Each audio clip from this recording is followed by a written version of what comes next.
I am super happy to kick off this webinar series today with a very dear friend from London, Marcus Orlovsky.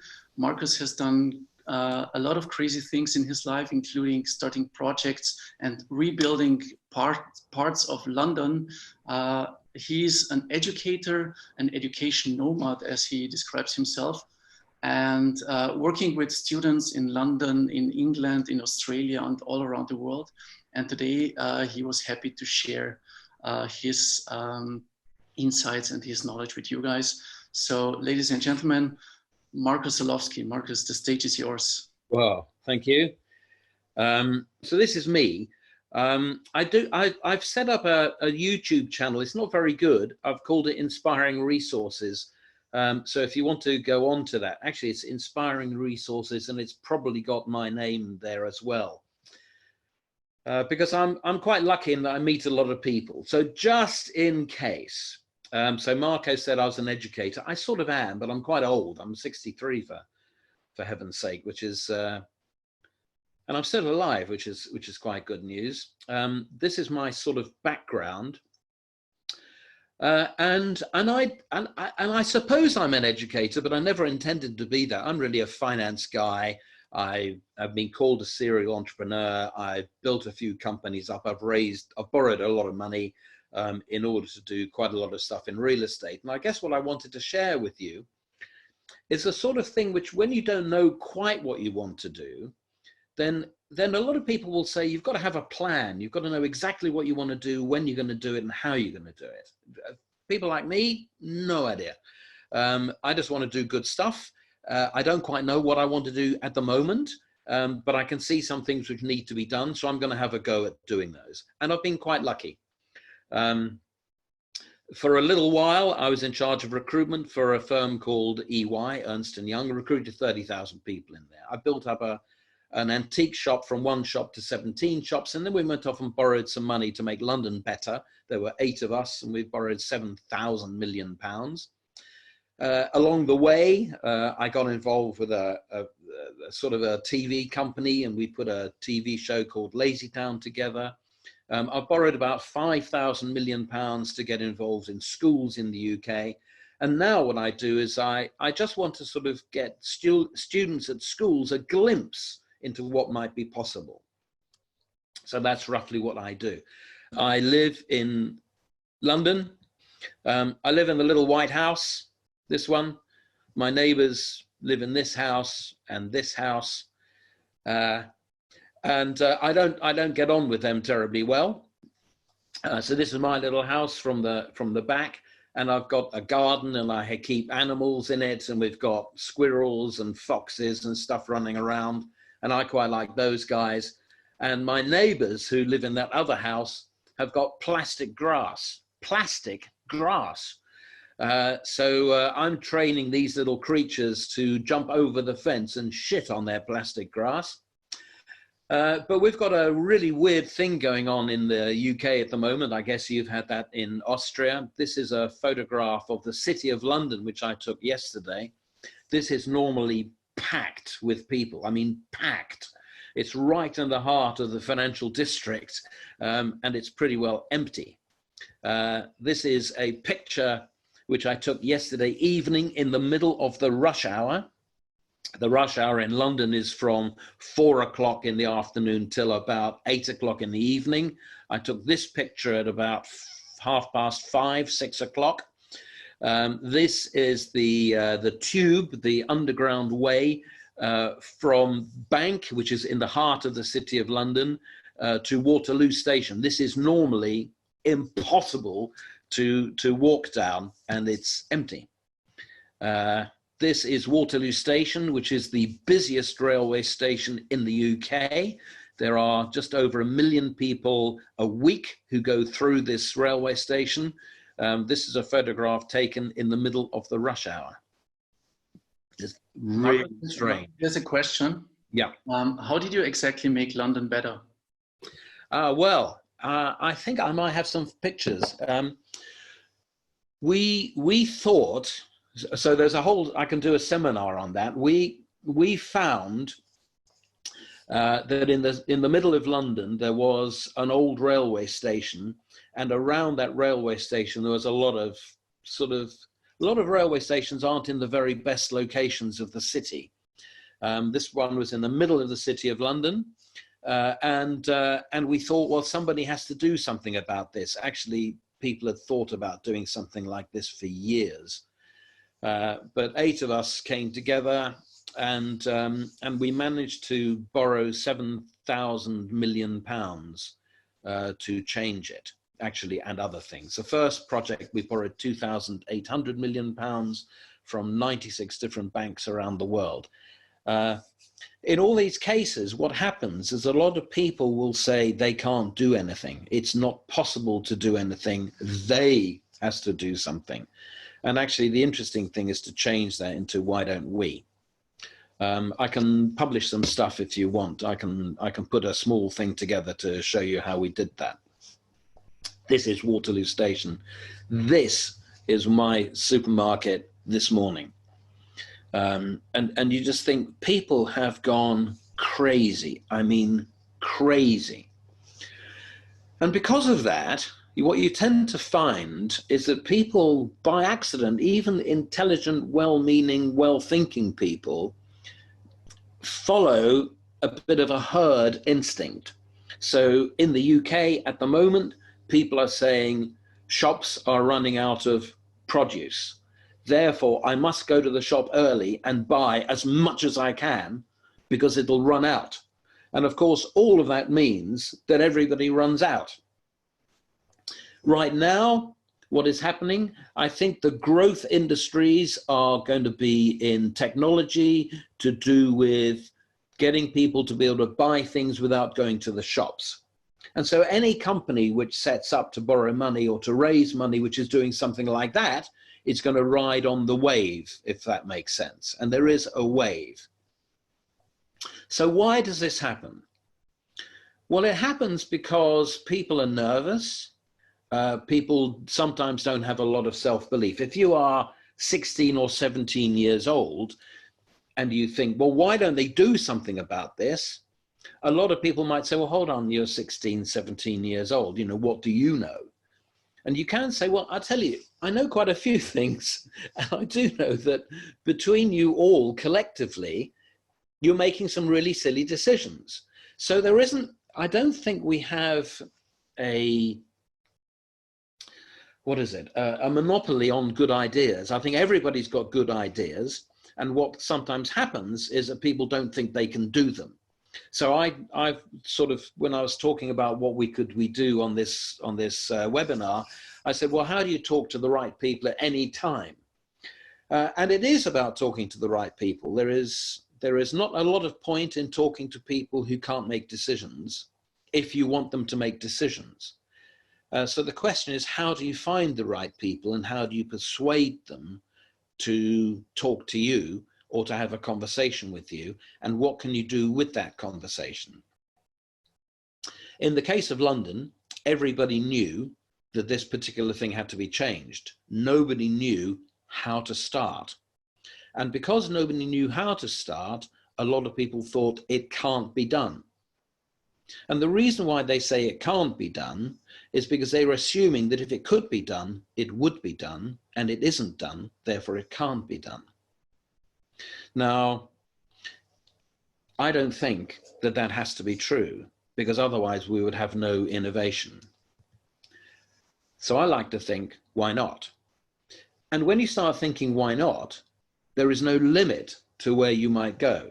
So as I walk around and I see things which I don't think work very well, I go, well, why not? Why isn't it? And a little bit of time, you may find what the answers are. And they're usually pretty silly answers. And people get caught in the way that they have been thinking and the way that other people have been thinking. So I've shown this, and I show this a number of times, just in order to just test people's mindsets, because they do get caught up in mindsets. So I'll ask you the question about which of the vertical lines is longer. Is it the one, this one, or is it this one? So which vertical line is longer? And a lot of people will say, well, actually, this is a trick. I've seen this before. They're the same size.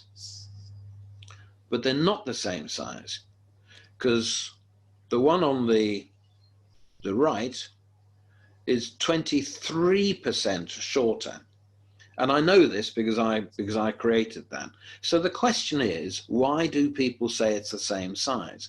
Why do 16, 17-year-olds think that actually thinking too big might be a bad thing?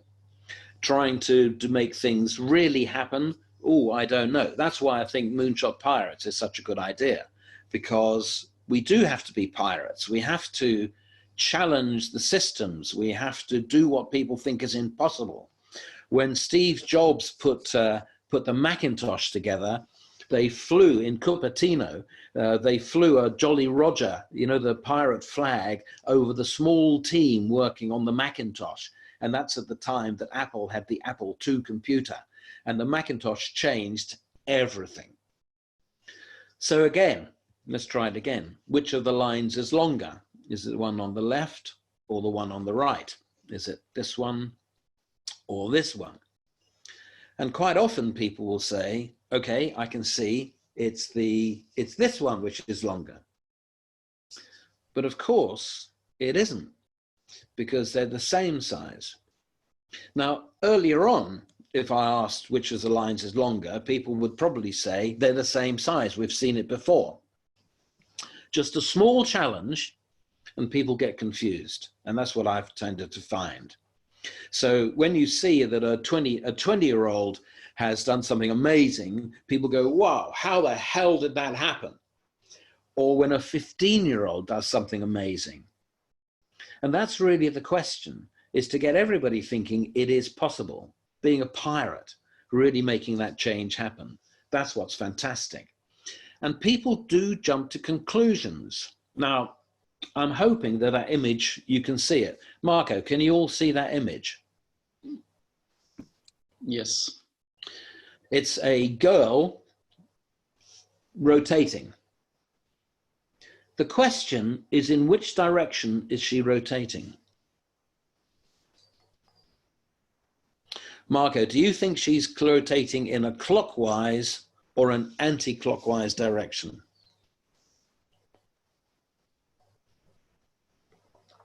Well, in my case, it just changed, so. It hasn't changed. I know, in my head it did. So I read here, for me, she's rotating clockwise, both. Yeah, actually in my case as well, both clockwise. Those are the answers. You see it in your chat, actually. So isn't that interesting? Actually, how do I turn on the chat, Marco? Can I? Oh, I can't see the chat. Yeah, I can't see the chat. Okay. Yeah, I can translate it to you if there's anything important. But most of the people say clockwise, actually. And okay. Has anybody found that it changes direction? Nate actually said it depends on how your brain works. Of course it depends. And it depends upon the assumption which you're making. And actually that's the same as the assumption which all young people will make when they're at school, when they're setting up Moonshot Pirates, whatever they're doing. And the question is, am I going to be successful or am I going to be unsuccessful? Is this possible or is this not possible? Can this really happen? So, question which was raised earlier is how do we change London? This is a picture of the area of London which we thought needed to be changed.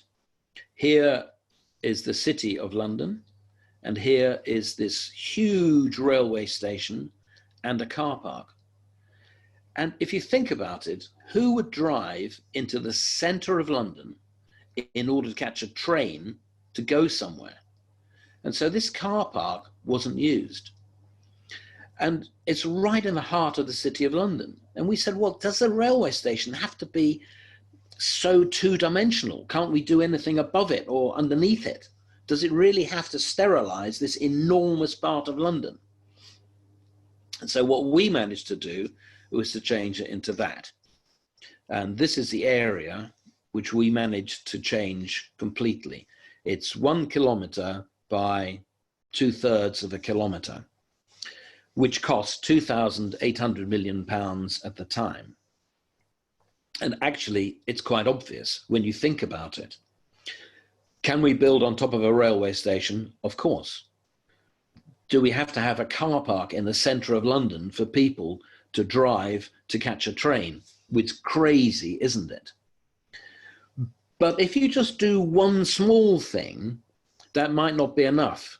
Doing one small building might not get a whole movement going. So you have to create something which is big enough that people go, wow, this is a whole new place. And actually, that's the same as if you're setting up a company. If you're setting a company with just one person, then you're just one person. If you set it up with 20 people, then wow, that's becoming quite serious. So the question is, how can you make all that stuff happen? And how can you do it? These are just some pictures which I'm just going to show you of some of the stuff which I've done by using the same sort of experience. And in general, the more you can have a team, the more likely you are to become successful. If you're just on your own, the question is, how do you get the second person? And once there are 2 of you, how do you get the 3rd and the 4th? And once there are 4 of you, how do you get the 6th and the 8th and the 10th? And once there are 10 of you, you will find it becomes relatively straightforward to get to 20. And once you're 20, people go, whoa, these guys are really going places. You'll get to 30 and 40. The question is, how do you fund all of that lot? And how do you measure your own success? And how do you measure the success of the organization? And once you can start talking about how you might measure it, then it becomes relatively straightforward in order to attract other people to come and join you. But it also becomes quite easy to have conversations with people at any time, because you now have a plan. You now have something which you're saying, and that makes a big difference. And then you can start valuing it. Marcus, Nevena had a question about the railway station. She's writing, wow, that's amazing. Which railway station is this? Called Liverpool Street Station. All right, thank you. Liverpool Street Station. So look, let's get some questions, because this is the first webinar I've done. I'm talking to myself. It seems a bit strange. So any questions which come up, we can unmute whatever, put your hand up, whatever you like, and let's see. Because I'd like to share with you how I managed to get all this lot working.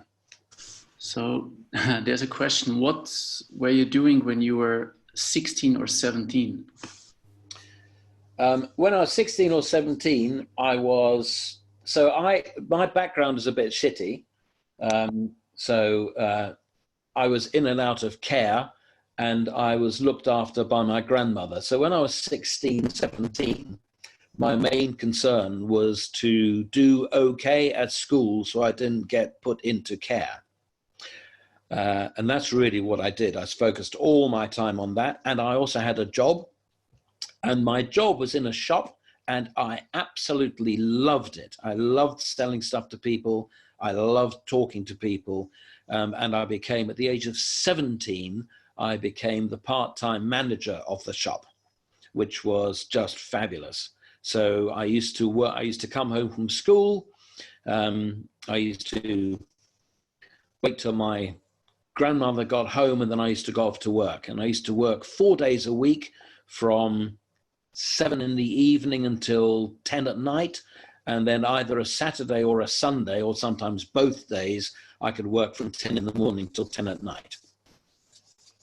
So that's roughly what I was doing.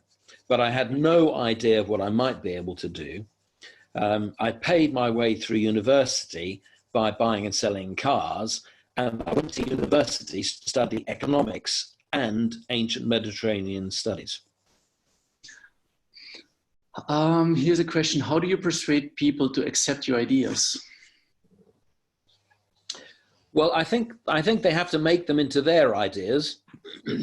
I think if you have an idea which people think is, I'm trying to work out, this is an interesting question actually. How do you persuade people? I don't. I think I spend a little bit of time in making it so obvious that one can then say, so shall we do this? I think if it's just my idea and I'm trying to persuade people for my idea, you get caught up in this whole envy factor. I don't know if you've come across that. People are sometimes envious of somebody if they has a great idea. And so rather than support it, they sort of put a shield up in front of themselves almost and try to discount it or try to show why it's not a very good idea. So in my case, everything which I've done recently, actually over the last 30 years probably, is to try and share the ideas with people. So I transfer almost the emotion of the idea so that people want to see it happen. They want to be part of it. And I think that's part of the success here, is that if it's going to be just you, just your idea, do you want to come with me on that idea? Then by definition, you're having to give a little bit away. So I don't persuade and try and sell it. I try to make it so it becomes obvious that we should all do it. It's the sort of way in which you can build quite a big team quite quickly, as opposed to you recruiting people to work for you. I think a team is a good idea. Is that a recent answer, Martin? So I can share with you, I hope, the sort of route. Now, the question is, how do you find the right people and how do you get them to be alongside? Now, I've got about, I don't know, 4,000 good contacts on LinkedIn. I use LinkedIn a lot. And I'm very careful to only link with people who I know and trust. So I don't just link with everybody. In the same way as I used to use Facebook, I don't use it very much now, and I've got about 2,500 Facebook friends, but at least I know them all. There are some people who just try and get networks going with people who they don't know. I don't think that's a great idea. So what do? I use LinkedIn. I meet a lot of people, and I try wherever possible to have conversations with people, even if I don't necessarily know them at first. So I'll have a conversation with people on a railway train. I'll have a conversation with a taxi driver. And the more conversations I have with the widest number of people, the more I start learning stuff. And interestingly, quite often, a lot comes from it. Let me see if I can share my LinkedIn. Are you seeing my screen? Yes, we do. There are actually 12 open questions right now. Okay, go for it. All right. Next one was, how did you manage to change the station and how much time did it take? Altogether, it took us 4 years to raise the first £1,000 million. After that, it took us another, altogether 3 years. So the whole project was 7 years from beginning to end. Amazing. All right. I don't know if you think that's quick or slow, but I can't remember my LinkedIn name. I better not share this screen. Here's another question. What's your definition of happiness? In what state do you thrive and enjoy? Happiness for me is, because I know we're all going to die at some point, and at that moment I want to think my life has been worthwhile.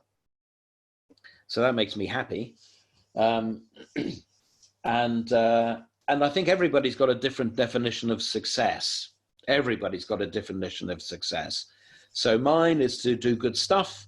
Mine is to feel that every day is moving things forwards, that every day I'm helping other people and I'm sort of helping myself a bit.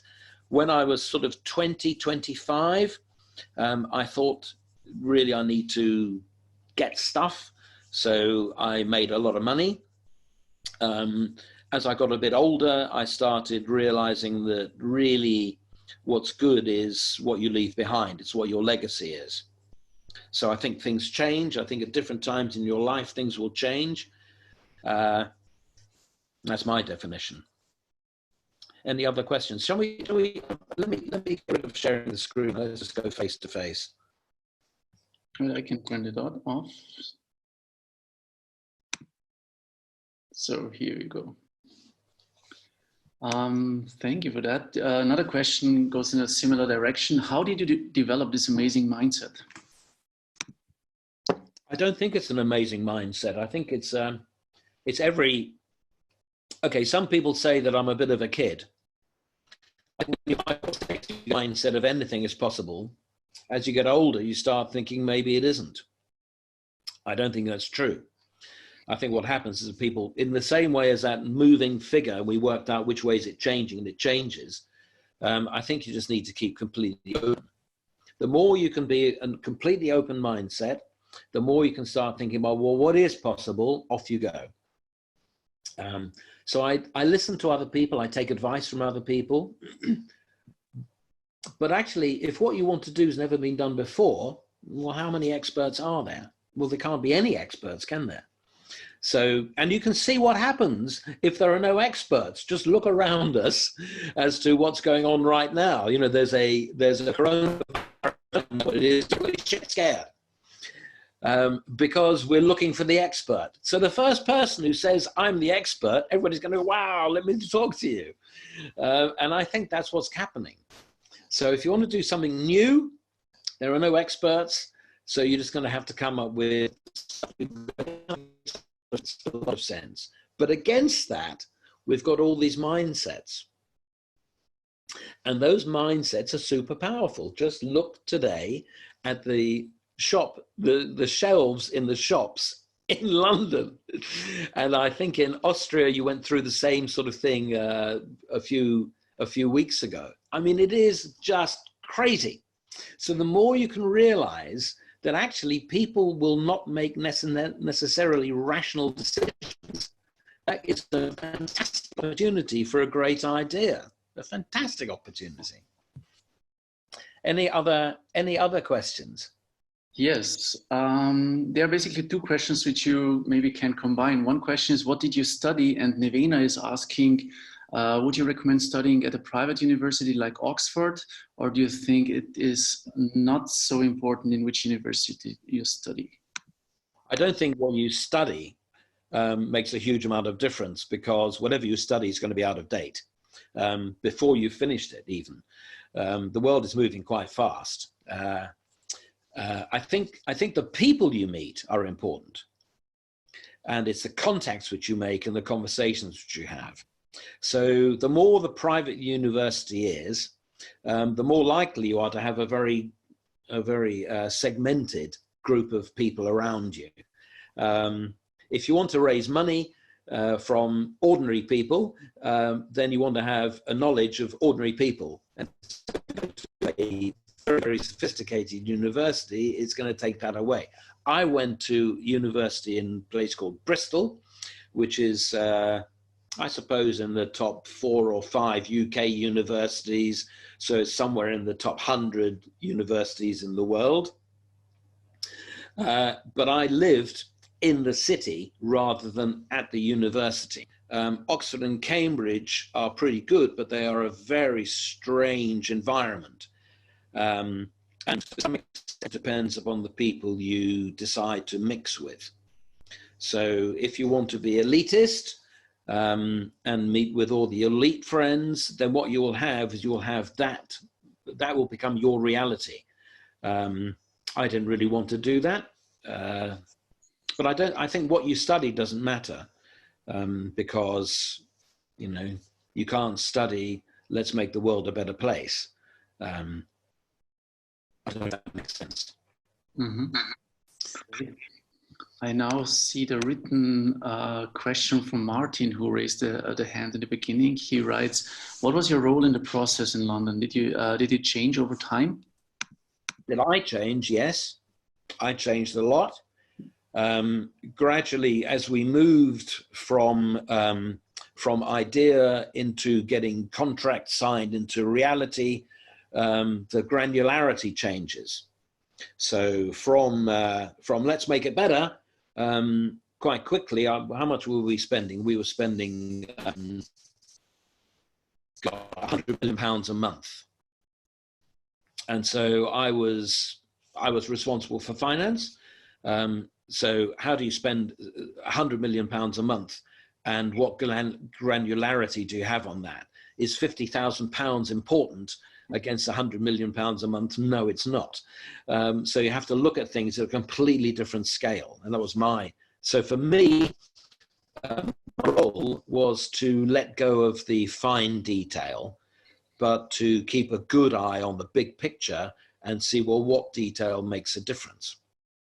I guess looking back, it was a whirlwind. It was a whirlwind because all of a sudden everybody said yes, and then it's happening, you know. In the same way as if you want to set up a business, for the first while you'll be saying, hey, do you want to do it, and then you get the first person who gives you a thing, and suddenly it's real. And at that moment of you spending somebody else's money, bloody hell, the whole thing changes, and it really does change.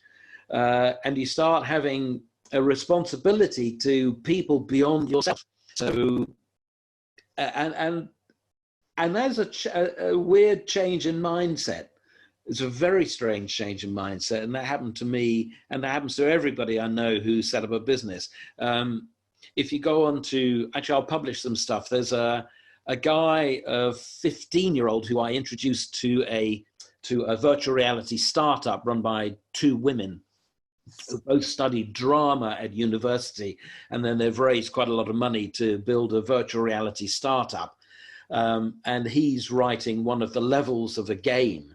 And he was sort of saying, well, it's changed really from writing the level of a game into getting to a contract and starting to intellectual property and who owns what, and what's the period over that, and how do I get an intellectual buyout, and can I share the coding which I've created with other people, and who has to pay what if I do that. And it becomes a completely different level of granularity. And so as a project which you develop starts becoming real, you tend to find, and you should find, there will be 1,000 items which you never realized you had to think about, which suddenly become important. Now, you can do two things at that point. You can start taking an interest in yourself, or you can hope that other people will have the same interest as you. And you'll have to make up your own mind on that one. Does that give you any degree of a sensible answer? I'm sure it did. Marcus, we have 22 open questions right now. So right, well then, Marco, fire away. Question one. Maybe we, I just wanted to mention it so we keep it short. There were two questions about books. Let's start with that one. One was, what is your favorite book? And another one was, would you recommend any books which we should read? They're very much related. So, well, I'd love to say yes. I am shitty at reading books. I tend to talk to people and interview people and watch video material. Books I find really hard. I read the newspapers all the time. So if you want to set up a business, if you want to do anything like that, I'd read the Financial Times. I think it's the only newspaper worth reading. If you want to find out the news, I tend to watch BBC and Al Jazeera. Al Jazeera is a fantastic channel. That's where I get my information from. Books, I tend not to read very much, purely because of the time it takes. So I watch TED Talks because that tends to be fairly current. But I would love to say I read books, but I'm afraid books are not the things which I find current enough to keep me up to date. Okay. Here, Lucas is asking, how do you deal with over-theorizing and not starting to execute your idea? You just do it. The thing to do is, if you're going to start, fail fast. If you think it's not going to work, do something else. Some people, the reason why some people get it is it's not looking like it's working. They keep on going, they keep on going, and they keep on going, they keep on going. Don't do that. Get started, really go for it. And if it doesn't seem to work, stop, okay, work out what's going wrong, change it, and then see what else happens. You can theorize forever, no point.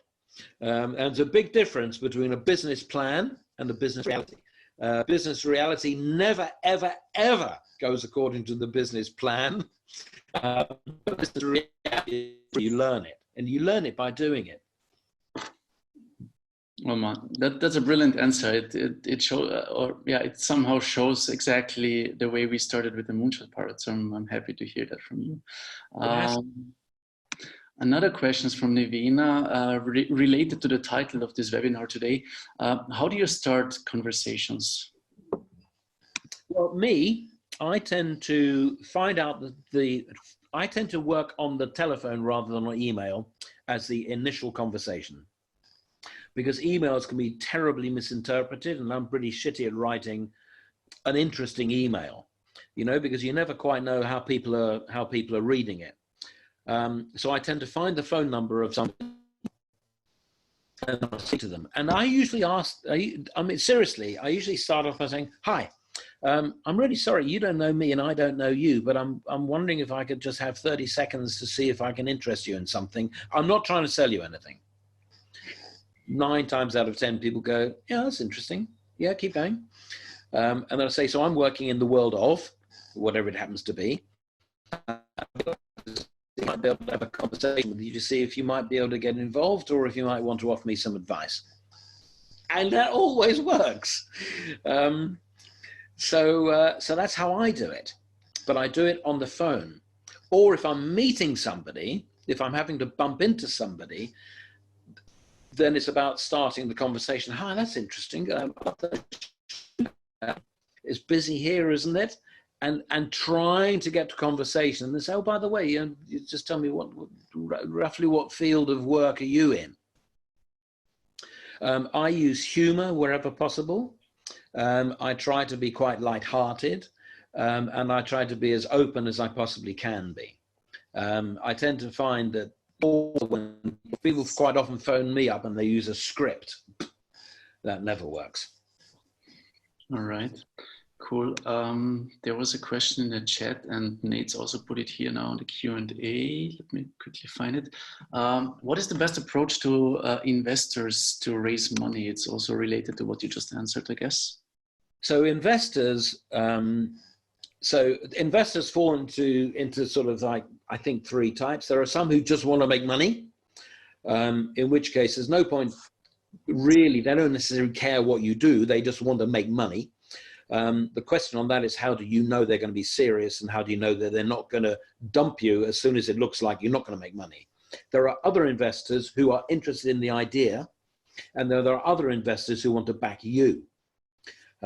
So if they want to back you, then from if they are interested in the idea. If they're interested in the idea, then that means you are currently the person they need to deal with. But when they don't like you, or if they find somebody better than you, then you go, because they're investing in the idea. So I like investors who are interested in me, because that means they're going to stay with me. And that's actually, it's quite hard. There are a lot of people who've raised money from investors and they've realized they're the wrong investors. So I wouldn't want to put my idea or to raise money or have a commitment to people I don't actually like. And that's something which is not written in the books, but it is the reason why so many small organizations have a terrible time, because they don't think about, who am I getting as an investor? Who am I joining the club with? And they just think it's just about the money. And actually it's not. It's about the team, and the investors are part of the team. So I would prefer, I don't know if that makes sense. And the more you meet people, the more you meet potential investors, the more you meet people at hackathons or investor-thons, the more you'll get it. The more it's really about building your knowledge base and getting the experience of seeing people. But you certainly don't want to have an investor who you think is an arse. All right. Maybe slightly related to that, a question: how do you get people to follow and to trust you? By being honest, by not bullshitting, by saying, I don't know if this is going to work, but let's see. And the more that people think, yeah, you're an okay person. It's the way you meet your friends. It's no different. Who you know are real friends, and some friends who are only friends because at this moment they can benefit by having you as a friend. If you're ever getting money or having a business or having an investment, the people who are critical to you, you want to know that they are going to be there when things go wrong or if they go wrong. And I think you can use the same criteria as you use to know your friends who you know are real friends and those friends who are just passing acquaintances. Mm-hmm. All right, we have a question here from Tobias Miko. How are you looking at people when hiring them? How do you know they fit your cause and culture? Well, I learned that when we put our real estate company together, because all of a sudden we started having quite a lot of money coming our way. And when we interviewed people, I used to offer them, so if it was a proper job interview, I used to offer people less money than they were currently earning. And people used to say, well, whoa, but I get paid more than that at the moment. I go, yeah, I know. But we're going to make London better. So you either want to come along, you want to join us because you want to make London better, or because you want to make more money for yourself. And if you're going to join me because I'm offering you more money than you currently get, then I know that you are going to move for more money. So you're not committed. And every time that we did that, and the people joined us, and we gave them a rise anyway, and say, "Hey, look, it's okay, we'll pay you more," but we just wanted to see what you're trying to do. And I think that's the same. You know, the people who are with you, and the people who are only with you for a short period of time. So if you're going to hire somebody and pay them, that's one thing. I tell you, the first person I recruited into this organization, at the end of the first month, I said to her, "Hey, I haven't got your records in order to pay you." And she said, oh, I didn't realize I wasn't going to get paid for this. You're absolutely right. So that's what I do. I want people around me, certainly if we're in a startup, who are absolutely committed to the startup, and working as a group, because it's going to be hard work. Does that make sense? Very much. Sinisa, hey Sinisa, he's asking, have you ever been in a situation where you wanted to give up or where things just didn't go well? Yep, a lot of times. And that's where, if you're part of a team, you hope that you don't all want to give up at the same time. Everybody will always have good and bad days. Some days which go really well, and then you find that a couple of things which go badly, and say, "Oh shit, this is just like awful." And that really is about. There are two things. There's about your own passion. So, do you think what you're doing is the right thing to do? As soon as you think, no, this is the wrong thing to do, genuinely it's the wrong thing to do, I suppose it's hard. If you think the wrong thing to do, then stop, and then it is right to give up. If you think, no, it's just really hard, then you have to work out a way of driving it through. But yes, I think everybody will always have a good day and a bad day. You just don't know when it is. So if the more that you're in a team of 2, 3, 4 people, then one has a good day, the others have a bad day, you cancel each other out. So yes, I've often thought that. Okay. And a question from tomorrow's webinar host or speaker, Peter Stark, he's asking, what do you think about positive thinking? Is it enough to change mindsets? No. Positive thinking, I think, is great. As long as you have done a few things to validate that positive thinking works. Otherwise, it's being a dreamer. That's my opinion. I think you have to be positive. But the more you've actually done something which proves your positivity, then the better it becomes. If you're doing the webinar tomorrow, let me tell you, it's a really weird experience at the moment. So good luck. I'm talking to a picture called Moonshot Pirates. I've got a little picture of me in the corner. I look a bit shitty, and I don't know if anybody's listening or on this, but it is so weird. There are more than 40 people in the chat or in the webinar, so it's amazing. Oh, blimey. Good grief. And Peter answered, thank you, perfectly right. Oh, thank you for that, Peter. Yeah, I'll see you tomorrow. I'll log in tomorrow. I'll enjoy it, and I'll send you some stuff. But honestly, I suppose the upshot of this.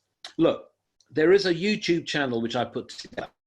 It's a sales pitch, inspiring resources. I've interviewed about 700 really successful people, and I've probably put about 120 or 130 online.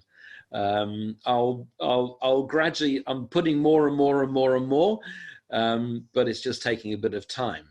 There's a great one by a guy who, when he was 35 and with 4 kids, he had worked for a local municipality since he left school. He left school at 18. By the time he was 35, 17 years, he worked in the same municipality in administration. And then he decided, I just can't do this anymore. I just can't do this. So he went for a few job interviews. He got rejected 15 times. And then he decided, okay, I will set up with a friend of mine and we'll set up a cleaning company.